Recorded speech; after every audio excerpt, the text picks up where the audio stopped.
So the fire's going. I'm going to get this booger up to heat and then take her over to the treadle hammer. But before I do this, I want to explain a little bit about this nice treadle hammer. So let me angle you over this way a little bit. Down. Get out of the way. Yeah. Okay. So that right there, my friends, is a treadle hammer. It's actually called an Oliver or a drawing out hammer.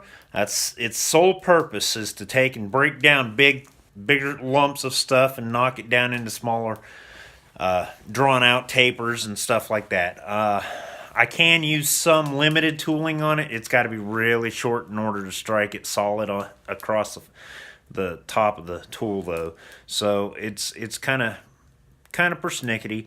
Eventually I am going to be building a little power hammer, and I'll take you on that journey when we do it. But for today, we're going to be working on the billet, and let me show you a little bit of how this treadle hammer works. So bear with me. We're going to move around a little bit. Yeah. So this hammer head's about 25 pounds. When I step down on that little treadle hammer pedal right there, it causes the top to come down. It can be quite loud. You see there's a linkage right there. If that was just swapped over to an adjustable linkage, which is very doable, I could possibly make this a more effective hammer and allow me to use better tooling under it. So that's probably going to be a thing that we do. Anyways, just a little heads up on what this tool is and what it does. All right, thanks.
So what I'm doing here is that weld was good.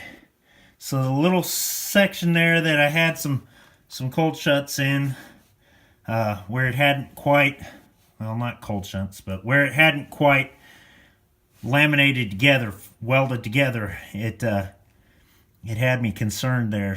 So I went ahead and did that welding pass. Now I'm actually set it on my steel block here, my swedge block, to act like a heat sink.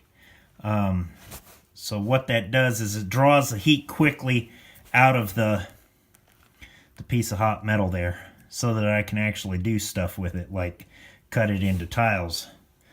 I'm going to cut 3 tiles out of that block, so each one's going to be a 2x2x2 cube. Maybe. We'll see. I might cut it smaller. But anyway, there you go. That's my next step. Might not be doing this stuff right, guys. I don't know. But it's how I'm going to do it. So if you see something that you feel jumps out at you and absolutely has to be corrected, please leave a comment and tell me I'm doing stuff wrong so I can change and improve. That's what it's about for me. So thanks, guys. So, a few things of safety real quick. Eyeglasses, hearing protection, especially when you're running that treadle. It likes to thump pretty loud. Should probably be wearing them when I'm hammering on the anvil as well. But, you know, and as to why I'm heat sinking that block of steel instead of, you know, cooling it in water. It was still up about critical temperature for that metal, so I really didn't want to put it in any water to cool it quickly because it would quench it, and that would harden it and possibly do some damage to the welds that I'm not quite ready to test out test out in that manner. So I'm letting it cool down on its own, and when it's cooled down, then I'll cut it up into those tiles, and we'll go from there. I'll probably weld on some little handles or something. Well, maybe. I've got tongs. I can use tongs. And work each one of those mini billets into a rod. And from that rod, I'll actually bundle them together. However many I get, I'll take the cubes and stretch them out into rod. Then I'll probably actually cut or nick them and bend them in half, and then weld those halves together and twist it up, and do that for each one of those little cubes, maybe a couple of times, just to get the layer count up. Because right now we're still sitting pretty at 10 layers. If I fold each one of those and then twist them, that would be 20 a piece, and probably looking at 3 rods. So 20 plus 20 plus 20, that's going to be 60 layers. And once I get that welded together, I can fold it in half and be at 120, which would be about where I want to end up with for these knives. It'll yield a pretty decent showing of the pattern. It won't be just so small of lines that you can't really see it. Anyway, here's hoping.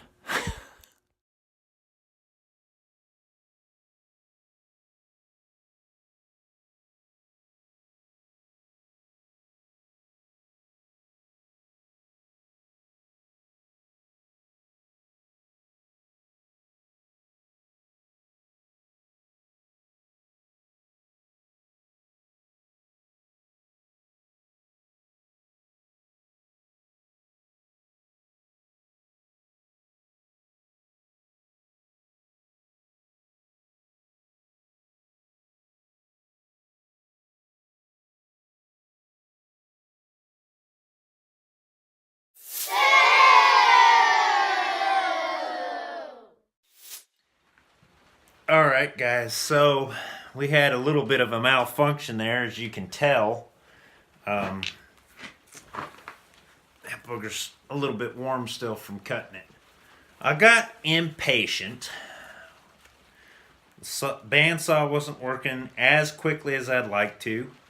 And when I hit it with a hammer after cutting with the angle grinder and a cutting disc, one of my welds popped. So this piece did not weld up right. And see that dark line right there? That's a non-taken weld. It stuck, but it could benefit from another welding pass. So that's what I'm gonna do. I'm actually gonna go ahead and weld across this side, I guess, and this side. And then weld handles on all 3 of these so that I can actually bloody well make that stick properly.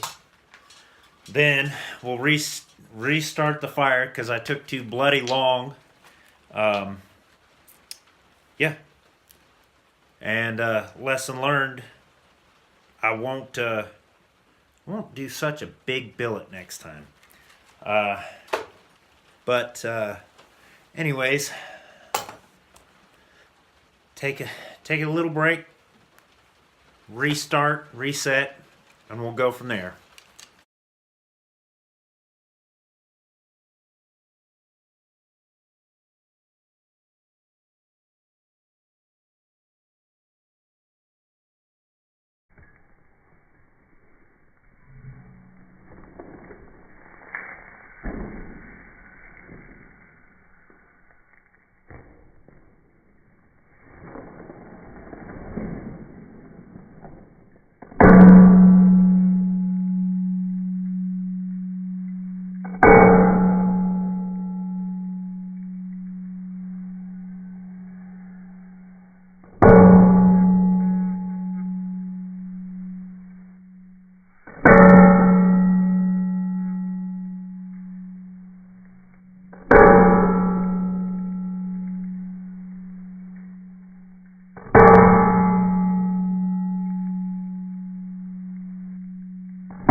Alright folks, we're gonna call that about as good as I can do today. Being Monday, I've got karate class and I've got to get there a little early today, so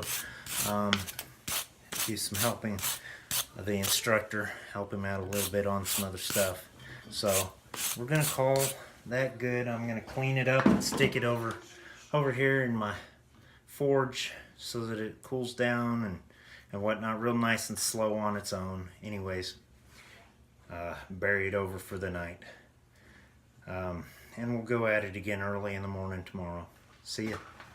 Just as a point of reference, that piece that we just drew out to that size that was hot started out like a cube about the same size as this. So yeah, anyways, that's where we're at.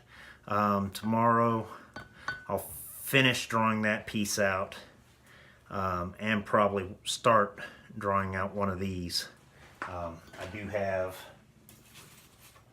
2 other pieces here to do, so we'll see how much that one piece yields. It looks like it's going to yield quite a bit, so I may only wind up having to do 2 of those pieces at this point in order to get these knives done. But yep, y'all have a great night.